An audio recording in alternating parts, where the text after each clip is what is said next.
Okay, good afternoon. Good afternoon, everyone, and welcome. It's good to have you with us for part one of the Irish funds industry post-Brexit, with part two to follow on the 18th of February.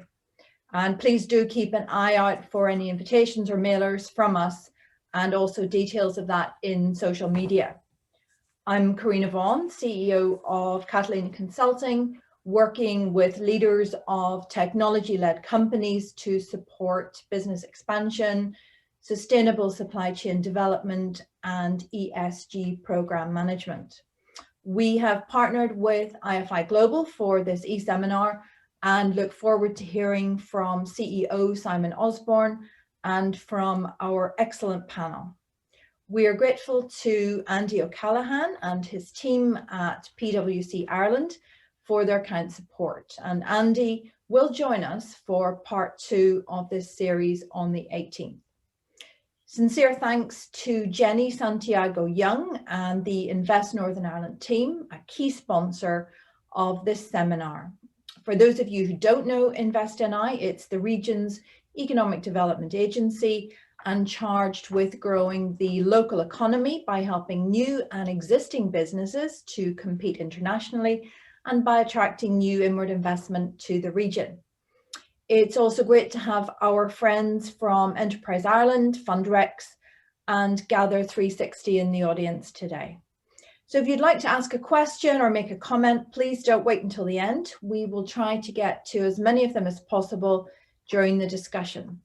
So I'm now going to hand you over to our moderator, Simon Osborne, and I will join you again later. Simon, over to you. Thank you, Karina, and thanks to everyone for joining us today. We have a really great turnout, and we're absolutely delighted that this topic has generated as much interest as it has, and also thanks very much for the support from Invest Northern Ireland and the help we've had from PwC. So what I'm going to do is I'm going to start with a very short presentation, and then we're going to get into very much a very informal Q&A between myself and the panelists here. And as Karina has just said, we very much hope that you will jump in. Please do fire questions as we go on throughout. We will try and take as many of those as we can during the course of our discussion, but we will also leave approximately, let's say, 10 minutes or so at the end for those questions that we haven't been able to get to during the course of our discussion. We are very pleased to have Nicola Sheridan, Frank Ennis, and Mark Flanagan on the panel today. Nicola is a Director of Financial Services at PwC in Dublin. Frank is a well-known INED, a corporate finance consultant, and has held many senior positions in the Irish fund industry over the years. Mark is the COO of Blackstar Asset Management in London. He has lived and worked for most of his career in the UK and in Cayman, but is now in the process, I believe, of returning to Ireland. Oh, and for those of you that don't know me, I am the CEO of IFI Global, which is a research and media house based in the City of London. We have 3 monthly publications, and one of them, The Tracker, follows the topics that we're going to be talking about today very closely indeed, and will actually be increasing its coverage on that, which I'll come on to perhaps in a few minutes. So as I say, I'm going to do a short, quick outline, then we'll get into that panel discussion. I thought we'd start with a quick statistical background to remind us all of where we are today. The figures I found were the last figures were at the end of November last year from the Irish Funds website. There are, according to them, nearly 8,000 Irish domicile funds, assets now well over the 3 trillion mark, and there's the breakdown between UCITS and AIFs, with the new partnership law coming in and private equity developing in Ireland. We would expect, I'm sure everyone expects, to see a considerable growth in alternative assets coming into Ireland in the next few years. Interestingly, from the point of view of the discussion today, I picked this out. There are 2,400, this is the last statistics I saw, which is a year or two old, it's probably more by now, 2,400 Irish funds sold to UK investors. In our prep call, Frank Ennis called many of those funds day trippers or return trippers. In other words, they're probably vast majority UK managers that are serviced in Ireland and invested in by UK investors. And there are an astonishing large number of UK asset managers that have funds in Ireland. Again, this might be slightly out of date too. It's probably closer to 200. Whatever the actual figure is, it's a very large amount.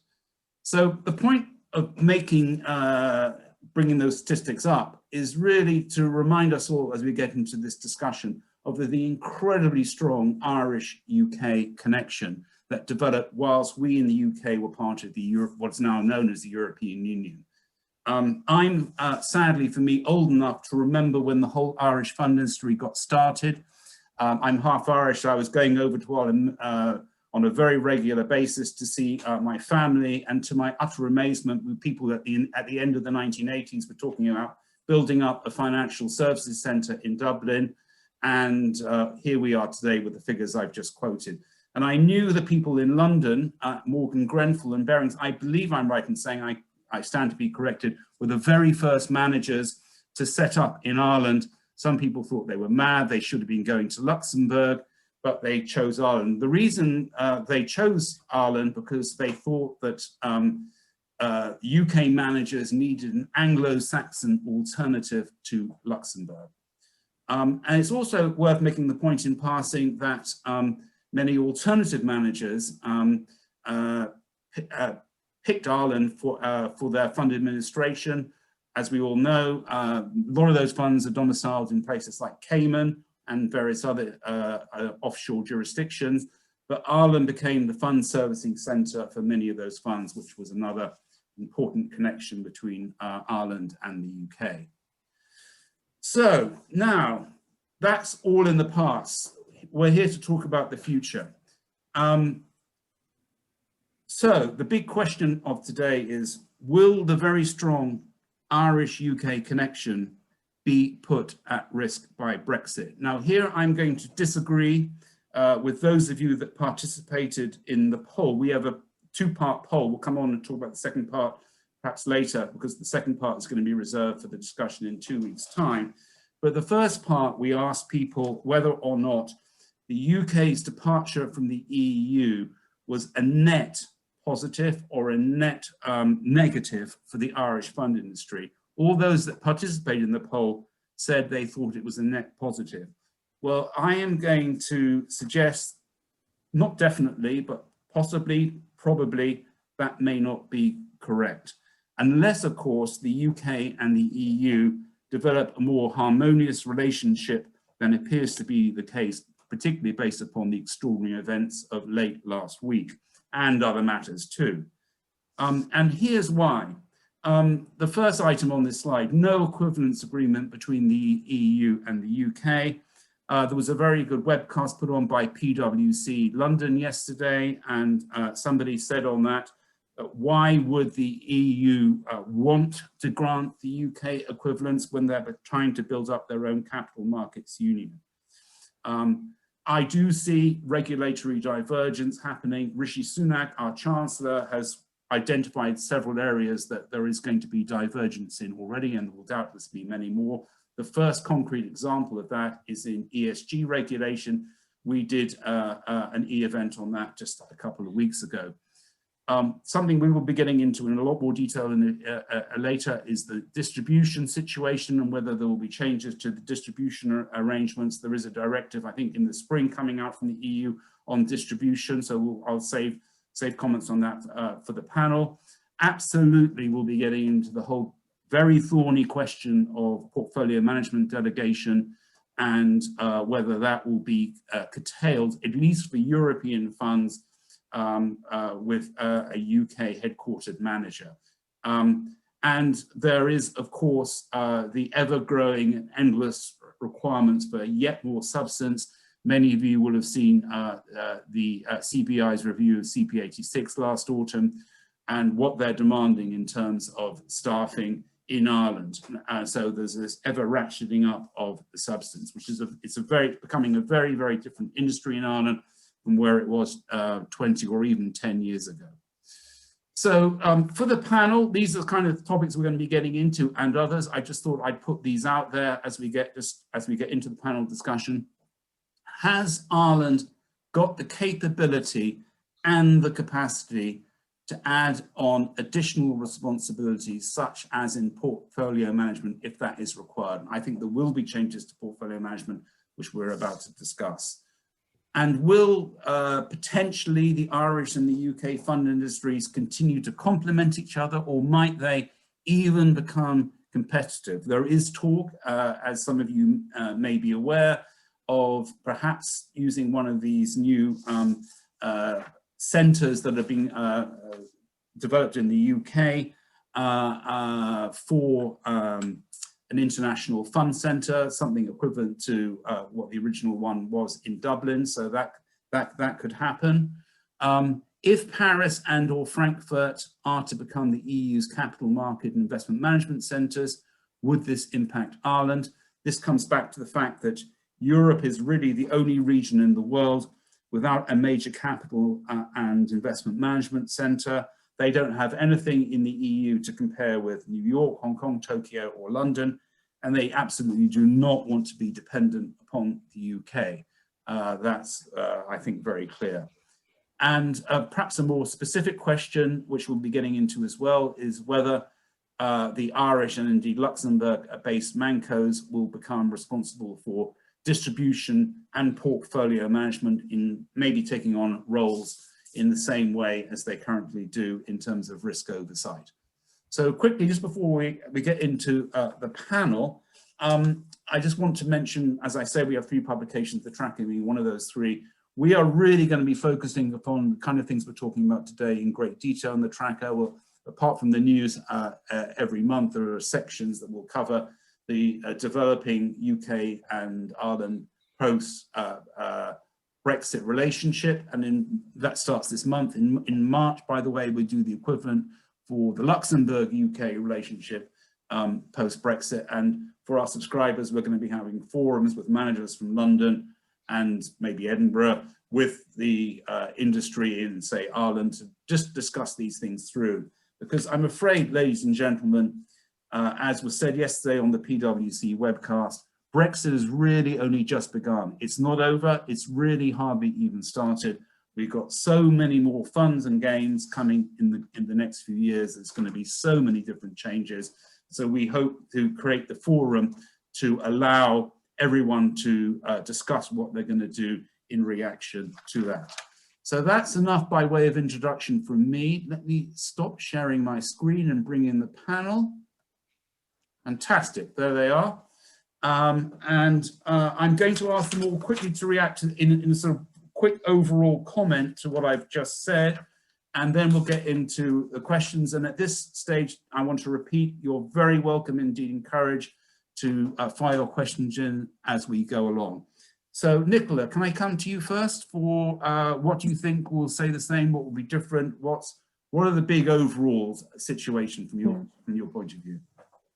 Yeah, absolutely. And I guess, you know, kind of can't disagree with some of the comments you've made there in terms of, you know, what is the impact on the industry here.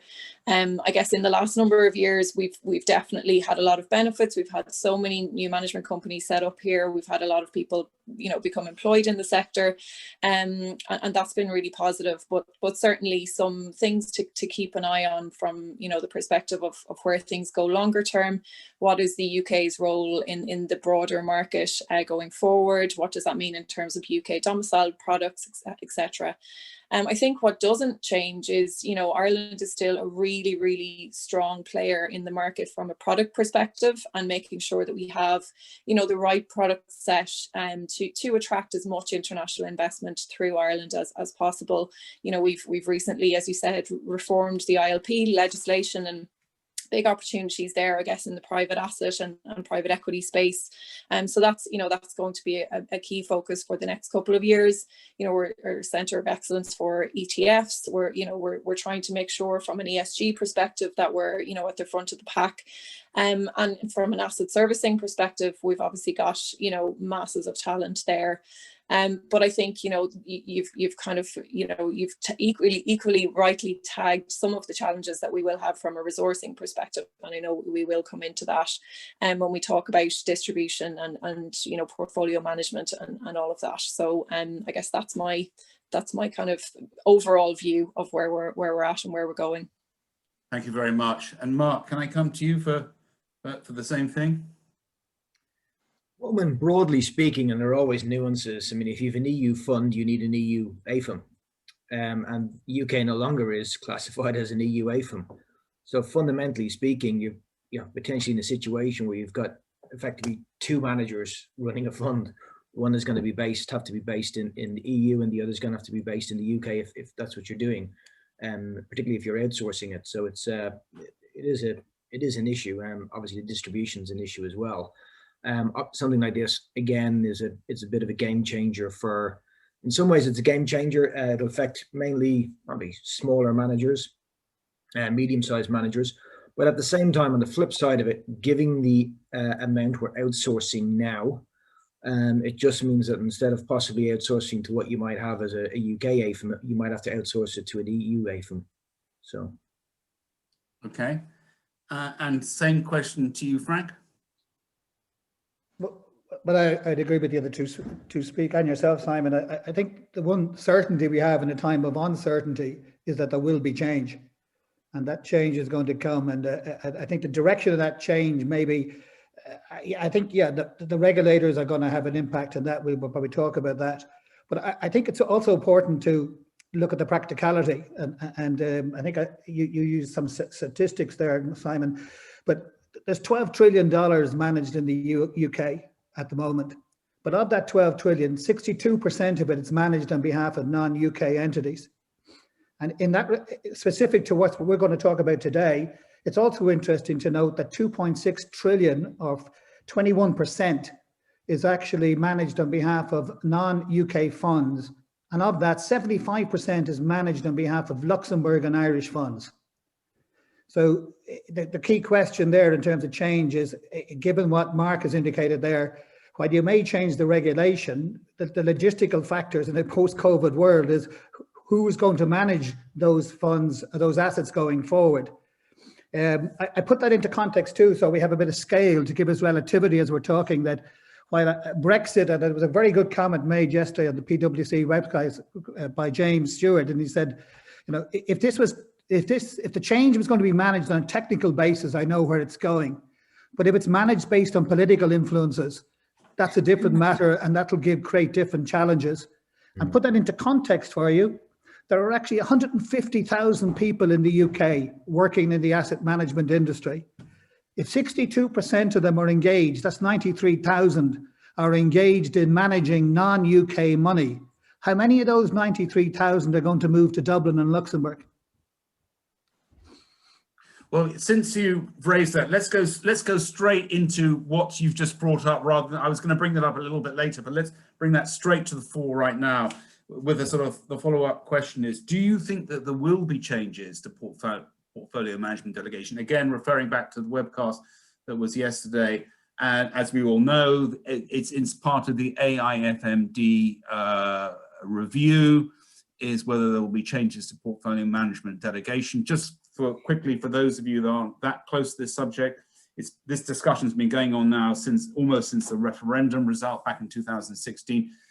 In summary, very quickly, the likelihood, if it is a likelihood, is that the EU will make changes to delegation arrangements for European funds, but will not change them for US funds or Japanese funds or emerging market funds. So if you're an American manager in the US, you can carry on managing those funds because you want to be in the market. Ditto Japan, ditto anywhere in the world. But the EU's argument is for European funds, and it's 1.9 trillion euros. It's a lot of money that's managed in London by UK-based portfolio managers on behalf of European savers and investors. And what the EU says is they want to have supervision over that now that London is no longer part of the European Union. So first to you, Frank, but please, Mark and Nicola chip in too. A, do you think are going to be changes? It may be too soon in this AIFMD review. And B, what would be the consequences of that? Okay. I just add too, Simon, we shouldn't lose sight of in terms of the, I think it's a very important factor about the overall success of the UCITS brand. And because of what's going on with Brexit, we're tending to focus on it as an EU brand. I can remember when, you know, in C&L, when I went to Hong Kong and I picked up accounts, and there were 6 sets of accounts from different firms, which I had signed. So the UCITS brand is actually an international brand. And the world industry is made up of kind of what I would call the US market and international market. And the success of our Dublin and Luxembourg, you mentioned Cayman, has been in establishing themselves as international centres, as well as important European centres. So as to whether there'll be change, I think that's important when you look at delegation, because if we look at it purely from a Brexit perspective, I think you may come up with one answer. But there are other factors, and maybe, I'm not sure where it's going to go. I think it will change because there's pressure on it, because ESMA are looking at it as they outlined in their letter last August. We've just had the EU consultation in relation to AFIND. We talked about Brexit. And I suppose we have the reality too, is that, you know, how do you manage that? In terms of substance, we tend to talk about resources. For me, substance is also based on who the portfolio manager is. And the delegation impact, the question there of being an accountant is that at present, the investment management fees on our funds are a multiple of 50 to 60 times the Manco fees. So if you look at that as and you're going to change it, I think you've got to tread very carefully in terms of what, because the final factor I'll mention is that the one thing for certain, while Brexit's come about and COVID's come about, the industry performed magnificently in 2020. It overcame the volatility in the market, it created stability. It overcame the challenges in terms of the disruption and maintained liquidity. And that reflects very well on the industry. So yes, there will be change, but hopefully I think that the regulators will take account of the reality of the substances in terms of the quality of the investment managers that we have, a lot of whom are actually based in London, and that we can continue to leverage that in growing our overall business, both in Europe, but internationally as well. Thanks. Do Mark or Nicola, do you want to comment on that before we move on to other areas? Yeah, I guess just to make a brief comment on it, you know, I think it's very important when we talk about the overhaul of AFMD, for example, and more broadly where we go with delegation. You know, as Frank rightly says, that the industry has performed really well in a really, really tough environment, and it's shown a lot of resilience. And I guess we want to make sure that, you know, there's consideration given to I suppose the current delegation model and how that's been working before, you know, there's any kind of major changes to overhaul that. And I think, you know, the impact from an investor perspective needs to be considered here, you know, and the ability to access the talent that sits not only in the EU but outside of the EU is something that, you know, needs to be considered in the broader context of where we go with delegation, and not kind of cutting off any markets from that perspective. And you, Mark, who knows the Dublin London connection as well as anyone, what's your view, A, on whether it will happen, and B, if it does happen in any way, shape or form, how it would alter the relationship between Dublin and London? Well, I think, again, with Dublin and London's always had if you look at, you can't look at Dublin and London without looking at Dublin, London, Luxembourg. Specifically, if you're looking at the relationship of London, you've got to say that, Frank said, you know, if you look at 93,000 people, I mean, there's probably about 2.93 million Irish paddies living in London. But the reality is, where is it easier to do business in? Now, I know that we've decided to set up an AIFM in Dublin because we just literally got tired of the uncertainty of the rules, and when we asked the lawyers. But if you're looking at where potentially the business is going to go, given that Luxembourg is based on a civil law system, and one thing I've found with the two jurisdictions is that Luxembourg, because of their restrictions, tends to be a lot more binary as to we can do this, we can't do that. Great service providers and a great structure, whereas given the Irish or the English tend to be looking at how can we find a solution to fit something. It's a kind of a different way of working, and that makes life a little bit easier. Personally, I deal with a platform in Luxembourg. I've dealt with platforms in Cayman, and I'm launching a platform in Ireland. So I've seen all three, and it can be difficult. Half the documents are in French, But it is easier to deal for me personally with dealing with the Irish attitude or people of the same ilk, for want of a better word. It does make a difference. Okay. Can we switch perhaps to the subject of distribution? Because Nicola, I think I'm right in saying that, is it April that the EU, I mean, these things move. The last time I looked, it was April, it may have been put back to May or whatever. It's coming fairly soon anyway. There's going to be an EU directive on distribution, as well as what we've been talking about with potential portfolio management changes and what that might mean for Ireland. I think it's also very likely, certainly Rob Mellor's made this point in the past, that there's going to be changes to distribution rules. And the question is, will you, if you are a UK manager, let's say you have your funds domiciled in Ireland or indeed Luxembourg, wherever it is, are you going to be able to, when you, in the days, God willing, we can get back on an aeroplane and fly off without thinking about it, are you going to be able to shoot off and join your colleagues from Frankfurt, whatever, and go on a marketing drive across Europe from London, or are you going to have to be based in the jurisdiction where the funds are domiciled? Because there's a lot of talk that there is going to be some form of distribution responsibility in the jurisdiction where the fund is domiciled. What thoughts do you have on that? Yeah, sure. And I guess just to give a little bit more background to the directive itself at first. So it's a directive on cross-border fund distribution, and it is coming into effect later this year. So I guess the overall aim of it is to enhance the consistency of the distribution of funds cross-border. And I guess from our perspective, when we think of the EU as a single market, I think everyone on this webcast probably knows that from a fund distribution perspective, we're not necessarily a particularly singular market. And there are lots of, invisible barriers to distribution across different borders. And, I think in terms of the aim of the directive to simplify the procedures to distribute funds across borders, some of the provisions will be interesting from a Brexit perspective, particularly around, the term of pre-marketing for AIFMs. What does that mean? What does that look like? What's permissible?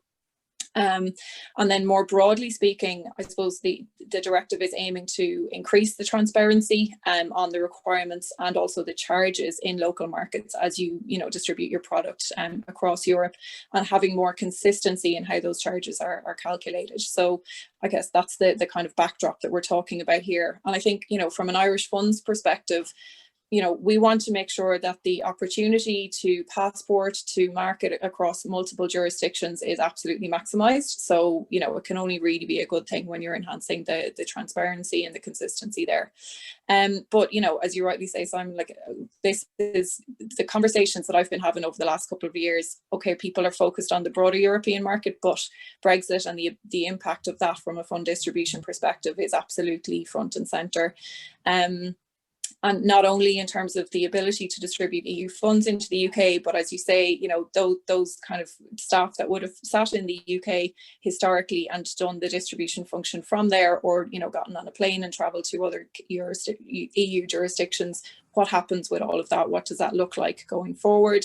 I guess from the perspective of the fund distribution, the ability to distribute funds into the UK, let's be clear, we've had really good news in the temporary permissions regime. It gives asset managers certainty over that. So all EU existing funds could apply into that regime, by the end of 2020. And that guarantees the ability to continue to distribute into the UK for the next 3 years, in which case, I guess the funds and the firms will get their landing slots to apply for approval from the FCA. So I guess that, again, gives that certainty and that clarity for that intervening period.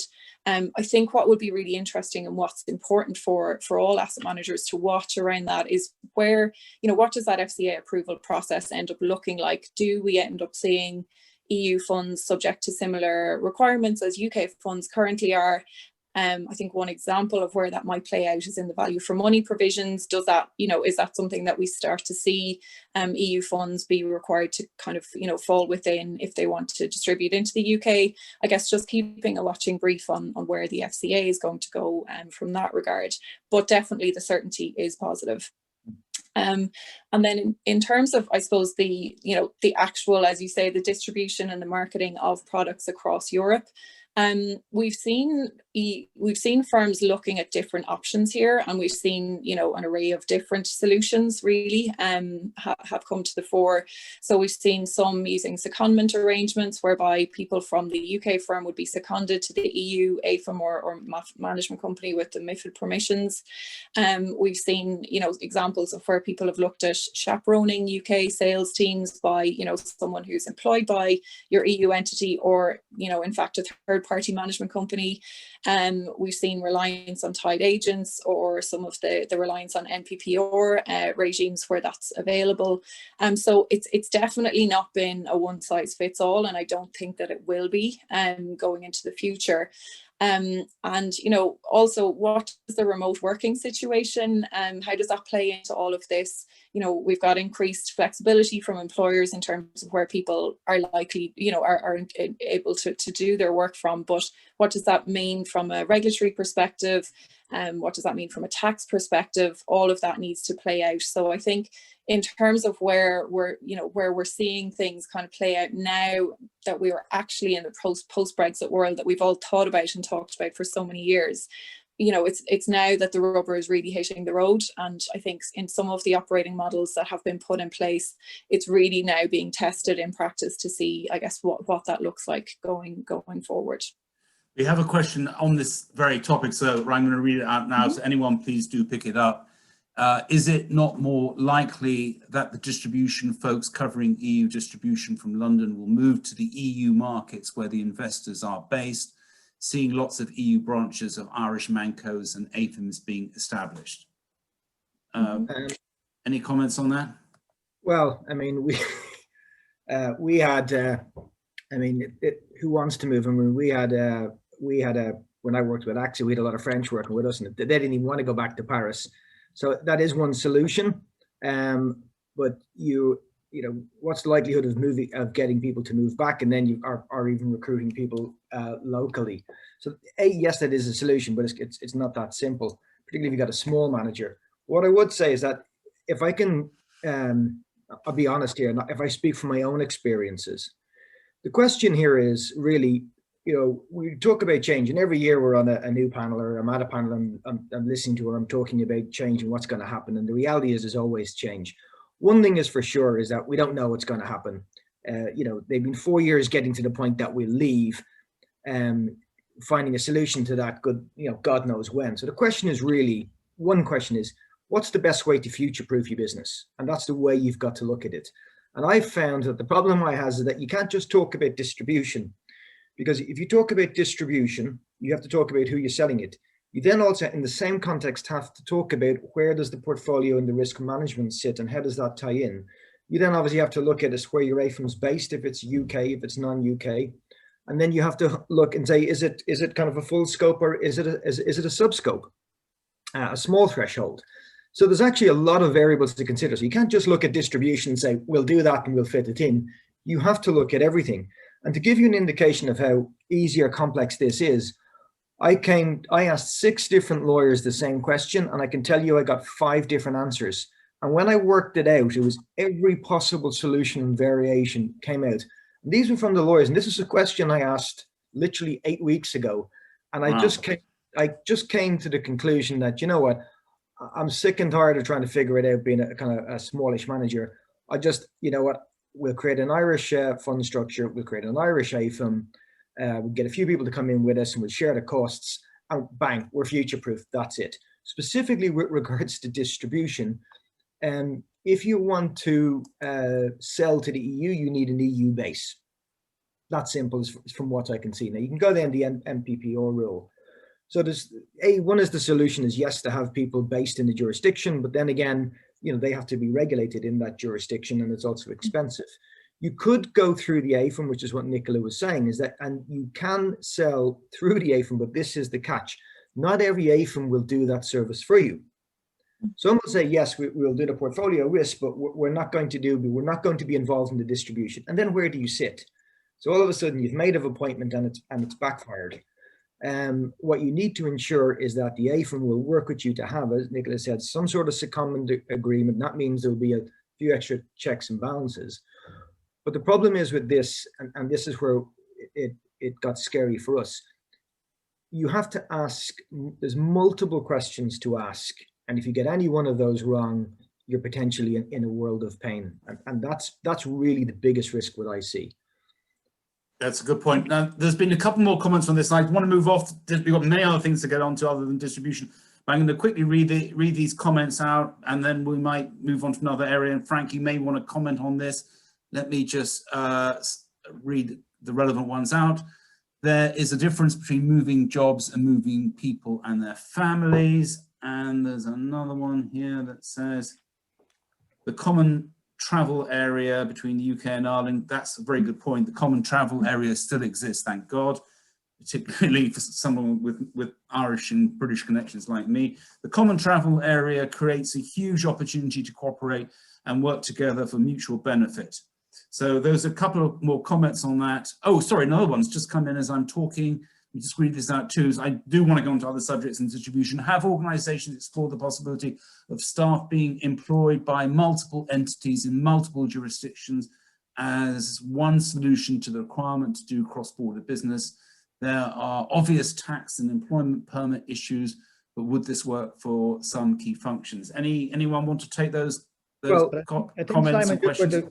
I think, you know, it's interesting to hear the discussion, like, kind of becomes a little bit parochial in the context that I think one of the challenges we're faced is that we're mixing up manufacturing of the product with the distribution. And if you try to regulate the distribution through the manufacturing, you run into difficulties. And that's what the EU is going to be trying to do, isn't it? Sorry, and that's one of the see, we haven't actually addressed probably the key issue for Europe is that that very point then gets transmitted into what's the difference between the US and the European market. Well, in the US, they have a much simpler task because the domicile of the investment manager and the domicile of the product is in the same jurisdiction. Europe is, we still haven't addressed, and distribution would fall away from this if we looked at this in the manufacturing. The key component is not a Brexit issue. And this is the important thing that we're probably, we didn't address equivalence and passporting of the MiFID prior to Brexit. So that when Brexit came along as a complication, it makes it even more difficult to try and come up with a solution that isn't kind of influenced by the politics of the scenario. So for me, and can I just remind us too that, you know, and Luxembourg has done a good job on this in terms of 80-20. Are we trying to, and Mark has alluded to the kind of the scale that one size doesn't fit all. If you look at the global industry, you know, and the global players in the asset management industry, they have a manufacturing base or centers of excellence that are kind of strategy based. You'd have a money market desk, you'd have an ETF desk, you'd have a private equity desk. And they service not just one distribution channel, which is they service 40 Act, they service European funds and managed accounts. So unfortunately, in what we've been doing is that we haven't determined how best should we actually deal with an SEC entity, a US entity that wants to operate in Europe. And then we now have the UK entity that wants to operate in Europe. So the MiFID, I think the key element of this is how do you harmonize AFIMD with MiFID? And how do you differentiate between, I call a product strategy, and that's why UCITS was so successful. It was a product strategy. And how do you then deal with the investment manager and who's authorized to actually manufacture those products? And to me, the unfortunate thing with Brexit is it's come about when the industry itself in Europe hadn't actually arrived at a conclusion about how to deal with the passporting and the MiFID and the harmonization of AFIMD with MiFID, as was outlined quite clearly in both the ESMA letter and in the EU consultation. Just on the question, and the question, I agree with Frank, but on the question that you raised there is, can you just have different people in different sites in Europe? And the answer is yes, you can. And if you're BlackRock, Goldman's, Barclays, or JP Morgan, absolutely no problem. The problem is if you're running 90% of the world's hedge funds by number, probably have less than 10 staff and less than 100 million. Okay, so by that number, what you have is to run a standalone fund in Europe, ballpark, let's say about 50 million, you're probably talking about roughly 200,000 a year, roughly. If it's on a platform, maybe 100,000 a year. If you're running an AFIM in Europe and you're selling, the running costs of that for 5 staff are probably somewhere between 300 and 600,000 annually. So the question is, do you want to mushroom those costs in order to put people in different sites? So the question is, if you're running a P&L, you're basically, the cost of running the TER ratio of your fund is, let's say, 20 bips and your management fees 100 bips. Now, unless you want to revert those, simple reality is you've got to find a cost-effective solution. Are there solutions? Yes, there are. One person came to me and they wanted advice in structuring, and they wanted, multiple sub funds for different, only 10 investors. And I said, can we do it? And I said, yeah, it probably cost you $500,000 a year just to run, if that's what you want. But these guys were coming in with, just on the structure alone, they were coming in with maybe kind of less than 100 million. So the reality is, yes, everything's achievable, but at what cost? And it boils down to that if you've less than $1 billion and you're cost sensitive, you got to find something that works to your back pocket. Ultimately, that's where we're at. Doesn't that, Simon, raise that question? And Nicola raised it there with Marcus saying, I think is a very key point in the sense, and maybe this is something we need that is maybe relevant in terms of the market, is the one size fit all is very difficult to actually implement. Given the complexity and the variability of the global industry we all operate in. Yeah, I won't try and answer that, but I'll leave that as a rhetorical question hanging out there. I want to, if I may, slightly change the subject and get back onto the focus a little bit of Ireland. And Nicola, can I come back to you? Let's just say, for the sake of argument, and who knows it, we don't know exactly where it is going, as it's still only the beginning of February, but some of these things we've been talking about do come to pass, in the sense that distribution is going to be a responsibility from the Irish Mancos or Luxembourg Mancos in Luxembourg, where they're going to have to be involved more directly in that from Dublin. Ditto portfolio management in the same way as they do the risk oversight today, et cetera, et cetera. Here's the question. With all due respect, are there the resources in Ireland in terms of qualified, capable people to take those responsibilities on? And if not, could you get enough of those people in? Because there's a huge, and we just, at the beginning of my presentation, I showed 3.3 trillion euros worth of funds there in Ireland, and probably that may be out of date. How on earth is this? How is Ireland going to be able to cope with that? Luxembourg's in a slightly different position because they've got, they can raid people in Belgium, they can do the same in France and Germany, etc., to up the ante there. But how would Ireland cope with that if those things were to come to pass? I don't think you could necessarily describe Germany and Luxembourg, because no one's going to kind of drive 150 kilometers into work.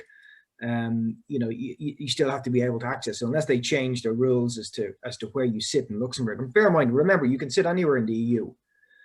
So the question is, can Ireland absorb? Well, can Ireland absorb a lot more AIFM work? Well, the answer is yes, but you've got to catch up. Could your AIFM start doing properly the portfolio and risk management? No.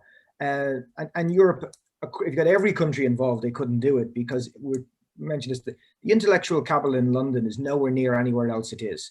All the traders, the investments, that anybody earning over 250,000 a year is based in London generally, you're not going to move them. And remember that. But the rules and regulations make them move. They're going to have to move, aren't they? Well, they're not there now. But the simple reality is, your AIFMs will turn around, and I'm kind of doing a disservice to what we're trying to do. But the reality is, although you might outsource your portfolio and risk management, you're not. You're outsourcing the compliance of your portfolio and risk management. That if you're doing UCITS, you got to make sure it's within your concentration limits. If you're doing a hedge fund and it says we're only investing in US, the AIFM's responsibility is to make sure you're not investing in the EU. As an AIFM, I'm not going to sit down and look at Frank's portfolio and go, gosh, Frank, I think you're a little bit long in the US this week. That's not what the AIFM is going to do. But, Ireland's got six, I think in the Republic, 6 million people. I think Luxembourg's got far less. So the answer is, I think it's going to be a catch up fully. But, the end of the day, at least Ireland's in a better position to absorb probably more work, and certainly in a better position to absorb the UK, because, I've been in the UK twice now in 10 years. There's a lot more people in Ireland, in London, willing to probably migrate than there are people from Luxembourg in London willing to migrate back. So on a simple numbers basis, Ireland is probably best placed to do it. But to do it wholeheartedly with the levels that you need it, there is a shortfall, there is a gap. And if you look at the likes of Frankfurt, it's got 300,000 people. Paris, that's a different way of life. Maybe Simon, just a quickie on this too, but I think it may be relevant, and that is that I think this whole discussion maybe has become a little bit myopic in the context that it's been purely driven by regulation. I mean, John Bogle, who founded Vanguard, talked about that good governance as a function of kind of the three key parties. You have three masters. You've got the investor, you've got the investment manager, and you've got the regulator. I think the one thing that I find now, having been involved, I met you in the late 80s when Dublin was setting up. I think the thing that I find difficult is that we seem to be moving further and further away from the product originators, i.e. the investment managers, and moving maybe away from the investors because of this kind of focus on purely just, I'm not saying regulation is important, but if it becomes solely regulation driven, I think you lose the commercial factor and you lose the two other key players, i.e. the investor and the investment manager. It'll be interesting over the next while to see how we could actually, I mean, the SEC engage with the industry probably, again, going back a little more regularly. And I think the key element of that is how does the European regulators engage with the investment managers to determine, like what Mark's outlined, how they can see what the industry requires and how best to deliver that to the industry. Yeah, can I get you to comment on the resources thing? Yeah, absolutely. And just back to that point, I mean, what's the right answer from an investor perspective, and how practical are the regulators being in that context? But I mean, back to I guess where Ireland sits in all of this and how able we are to deal with that. We're not going to pretend that we're going to be a London or even, a Switzerland overnight. It's definitely a significant challenge. We've seen a lot of people have to be relocated to Ireland from the UK and from other markets to fill some of those key positions to meet CBI requirements. And that's, I guess, without having the actual portfolio management happen here already. So we've already seen some of those stresses in the resourcing market. I think there are some solutions that can help in terms of using branch structures. If you've got like resources from a portfolio management in other markets, can you branch into there to tap into that some of that key talent? Again, from an Irish perspective, again, that common travel area is really, really important. It allows people to move quite frictionlessly between the UK and Ireland. So that's going to be really important. Again, the remote working point. But in terms of it, I absolutely agree. We are, we need to kind of think forward and think about where we want to get to here. And I know you were mentioning Andy O'Callaghan, and he's going to be on your next session. I'm going to tap into some of his eternal optimism here, and think about, well, why not? Why, we may not end up being London, but we can have a share of that market that we don't currently have. We can attract highly talented individuals here. We've done it in many other sectors. We think about where the funds industry came from. We probably have surpassed anyone's expectations in that regard. So why can't we, I suppose, have the same amount of optimism from a portfolio management perspective, that we can eke out a certain role in the market? It obviously needs a huge amount of focus from an educational perspective. Have we got the right courses? Have we got the right people directed to those courses? What do we need in terms of upskilling of existing key staff that we have? How do we kind of tackle all of that? But there's certainly a lot of drivers to actually harness that opportunity now and kind of see it play forward in terms of the, I suppose, the likely position of Ireland in that market.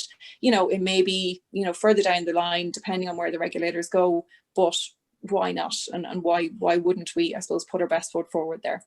And Nicola, Nicola, just I think is important. I mean, I don't disagree with any of that, but I think we can also learn from the pharma and in the internet world, in that both were driven by the IDA doing a brilliant job of listening to what people wanted.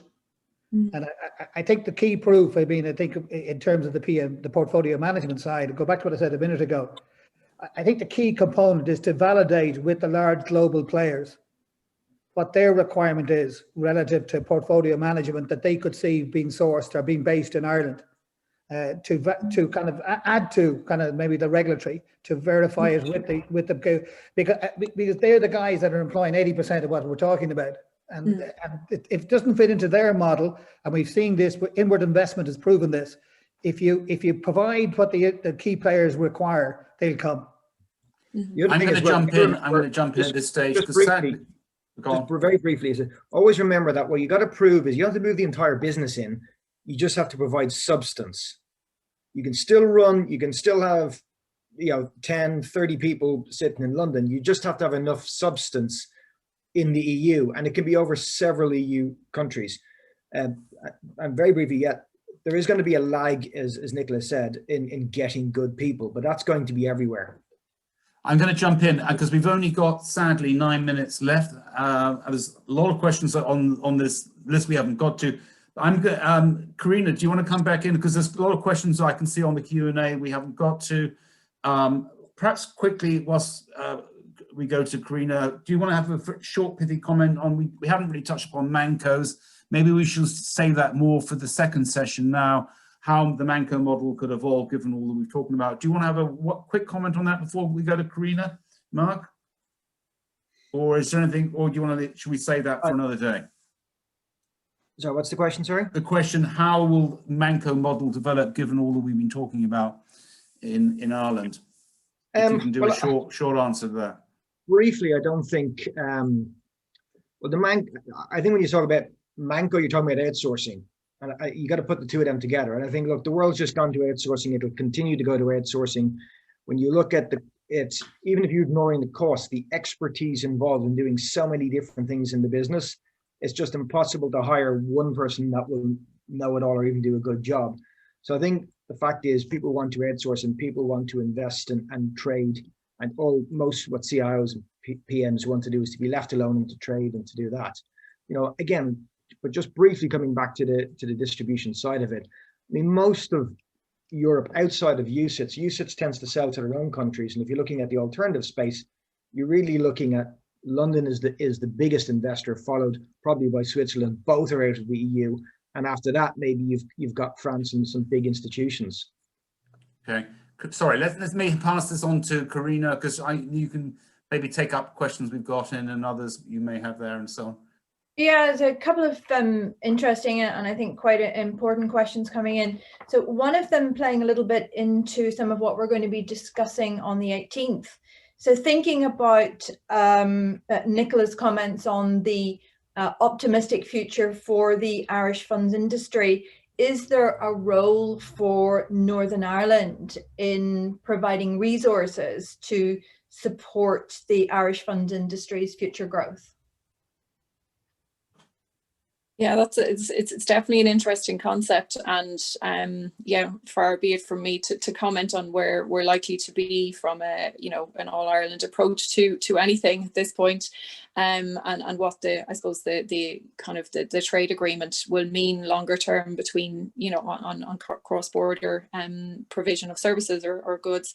I think it's definitely something that we have seen in our firm. We have begun to work quite closely with some Northern Ireland colleagues in terms of some of the kind of staffing of projects and looking at the resources that sit there. So I guess again, it's I suppose an increased talent pool. It's another potential resource to tap into.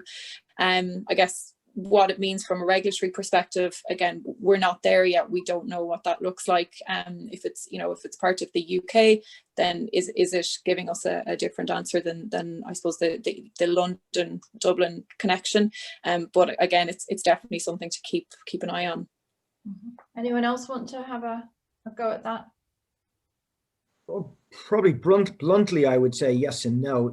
No, in the sense that Northern Ireland's not in the EU, and yes, if you've got enough substance in the EU, you can outsource some work to Northern Ireland as much as you could do Aberdeen and Scotland. It's certainly a cheaper place to run than London. Yeah. Okay. So another interesting question then, looking up at the UK as a fund location threat. So if the UK were to set up its own international fund centre, perhaps leveraging one of the new free ports, how might that impact the Irish funds industry? So would it be a threat, or might it offer another opportunity for collaboration? I think if you take it about, it's the intellectual property that we mentioned earlier. I mean, clearly, London is, for me, London's going to continue as a financial centre. So if the product is put together in a particular way that's attractive to markets, certainly it will become a competitor for fund domicile. But I think it's also interesting, that, Karina, as well, that market is changing, because I think both the French and the Germans are updating their fund regulations as well to try and produce more competitive product. So yeah, I think London will be in play, and the UK will be in play. I mean, we always said that if they had the free ports, probably the centre that would have been the centre would have been Edinburgh, because it had all the skill sets and it had all the cultural background in terms of the pension business. And for it to have diversified into funds would have been easy, but they couldn't get the tax right. So that created the opportunity in the context of Dublin. So a lot of that's tax driven. If you get your tax right and make it attractive, and make the kind of the product itself tax neutral, and make it attractive for the service providers, I think you can become a competitive in the global marketplace. So three things. Sorry, I was just going to make two brief comments on that. I guess the first one is, depending on where the UK goes from a product domicile perspective, and how much that diverges from what we see in the EU market, what does that divergence mean in terms of, all of the discussions around equivalence, etc. And secondly, I mean, you've brought up tax. I'm a tax advisor. I have to talk about it slightly. But, I think it's important to think about some of the broader OECD initiatives at the moment in terms of, the BEPS process around treaty shopping, and the importance of having that alignment between, where your product is domiciled and where your substance is, and being able to back that up, that you have a real genuine business sitting behind your Irish domiciled product. That's really important, and we've seen that come through more and more in the last couple of years. But equally, that's equally relevant from a UK perspective as well. So I would say to jump in. Sorry, Nicola. Yeah, I mean, well, at the end of the day, most investors come from the UK anyway. But UK already has a fund system, and largely it has its own OICs, but it also has the Channel Islands, which has been around for donkey's years. So how popular are they? And the UK could do something, but also remember that Europe, and particularly France, has been trying to reduce London's influence for a long time. And if you look at what they're doing to Cayman, Europe will inevitably look to do what London wants. And very simply, Europe would like to take this business back, or take it away from London as much as possible. So going back to Frank's point, is that you got to have a political issue. No matter what the UK put in place, Europe is going to find a way that if you want to sell to European investors, they're going to make life difficult. That's what I believe. Okay, Simon, I don't think we have time for any other questions. I think we need to round up. Okay. Do you want to? Should I go first and you go second? Or how do you? Yeah, please do. All right. Well, first of all, thank you for a great discussion. We're going to have the second part of this. There's many things we'll be picking up on in 2 weeks' time. May I repeat something I said at the beginning, which is that Brexit, and this is the same came out of yesterday's PwC webcast, has really upset the ecosystem of the European fund industry, and I think we would all agree. So at the Tracker, our publication, we're going to be focusing very much on that, and we're going to, as well as the event in 2 weeks' time, we're going to be having regular discussions for our subscribers along the sort of same lines as we've been discussing here today. We think it's, to repeat, it's just the beginning of a process that's going to go on. Sadly, I'm afraid for us all, for a very long time, we'll be discussing this for a long time to come, and how it changes the ecosystem of the European fund industry. And of course, Ireland is absolutely front and center of that in terms of how things are affected there. So thank you, and over to you, Karina. Yeah, okay, so just a reminder, we will have a poll going out. So we're doing some polling for our next event on the 18th, and we'd really appreciate your feedback on that. And then just a final thank you to our excellent panel, and to PwC Ireland and Invest Northern Ireland. Great, well, hopefully see you all in 2 weeks' time. Have a good Thank- lunch wherever you may be in the world, and see you soon. Bye, Thank you, everybody. Kevin. Take care. Thank you. Bye-bye. Thanks a lot.